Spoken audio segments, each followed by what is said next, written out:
Sulastri berjalan sendirian ketika malam sudah membalut desa dengan keheningan dan kegelapan. Hanya bermodalkan lampu senter, ia pergi menuju sebuah kebun singkong tak berpenghuni yang terletak di pinggir desa.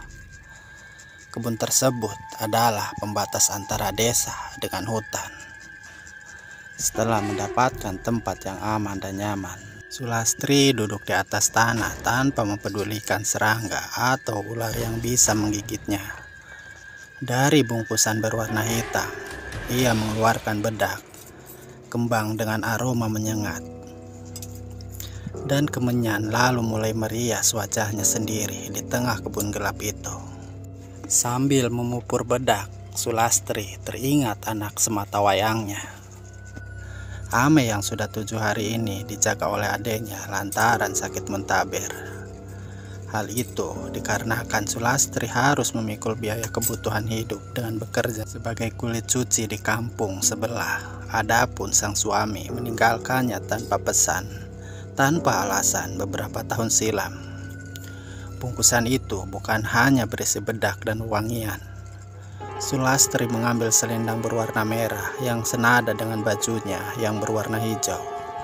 Ia menaruh selendang itu di leher, kemudian menjadi cahaya di antara kegelapan.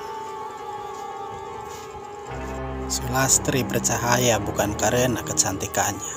Sulastri bercahaya karena ia berubah menjadi bola api berwarna kuning kebiru-biruan. Uang yang ia dapat dari bekerja sebagai buruh cuci tentu saja tidak cukup untuk memenuhi kebutuhan sehari-hari. Karena tidak memiliki pilihan lain untuk mendapatkan uang dengan jumlah banyak, Sulastri memutuskan untuk melakukan pesugihan teluh berkat bantuan seorang dukun yang ia kenal. Ia mengincar rumah yang dimana terdapat anak kecil. Orang-orang berpikir bahwa anak-anak yang tiba-tiba sakit tanpa sebab dengan lebam di sekujur tubuh, lalu meninggal beberapa hari kemudian, adalah korban dari sebuah penyakit misterius. Padahal itu adalah tanda bahwa mereka sudah menjadi tumbal dari pesugihan teluh yang dilakukan oleh Sulastri selama 8 bulan terakhir. Bola api itu benderang menerangi sudut-sudut gelap desa yang biasa dijauhi oleh orang-orang. Rumah yang Sulastri tuju kali ini adalah rumah Jaka. Jaka baru saja dianugerahi anak perempuan yang usianya masih 2 bulan. Sulastri mengetahui itu karena ia juga mendapatkan kiriman bubur putih dan bubur merah yang menjadi perayaan atas hadirnya anak bungsu Jaka. Di balik tembok sebuah rumah kosong, Sulastri berubah menjadi wujud semula. Ia mencoba untuk memperhatikan keadaan sekitar, menunggu waktu yang tepat untuk masuk ke dalam rumah. Awalnya Sulastri memang terbebani dengan rasa bersalah karena telah membunuh anak tak berdosa demi menyelamatkan anaknya sendiri. Tapi ia tahu bahwa ia tak bisa melakukan apapun kecuali membiarkan rasa bersalah itu menghantuinya seumur hidup. Rumah itu terlihat meyakinkan. Sulastri kemudian berubah lagi menjadi bola api dan mulai bergerak menuju pintu belakang rumah. Ia yakin bahwa malam itu ia akan berhasil. Hanya perlu beberapa meter lagi ia melayang untuk menuju sebuah celah cukup besar di ventilasi udara. Tiba-tiba ia berpapasan dengan Jaka yang sedang membawa gelas. Gelas itu jatuh dan pecah ketika mereka berdua berhadapan. "Tolong, tolong!"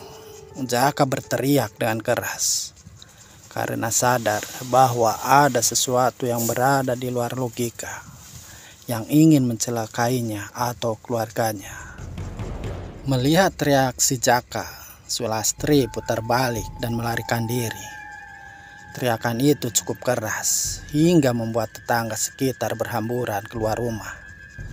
Mereka yang keluar rumah setengah mengantuk tiba-tiba terperanjat karena melihat bola api yang melayang-layang melintas di depan rumah mereka. Mereka sendiri tidak tahu itu apa. Yang mereka tahu bola api itu adalah sesuatu yang harus ditangkap. Warga desa mengeluarkan semua yang mereka miliki untuk menangkap bola api itu, mulai dari cangkul hingga golok. Sulastri yang berada dalam wujud bola api mencoba untuk melesat secepat mungkin. Tapi sayang, seseorang berhasil memukulnya dengan sebatang bambu. Tanpa disadari, Sulastri kemudian mendapati dirinya tergeletak di atas tanah. Ia semakin panik dan mencoba untuk berlari. Namun bambu itu menghantam kepalanya. Dilanjut cangkul dan juga golok, menebas semua anggota tubuh Sulastri, hingga Sulastri pun meregang nyawa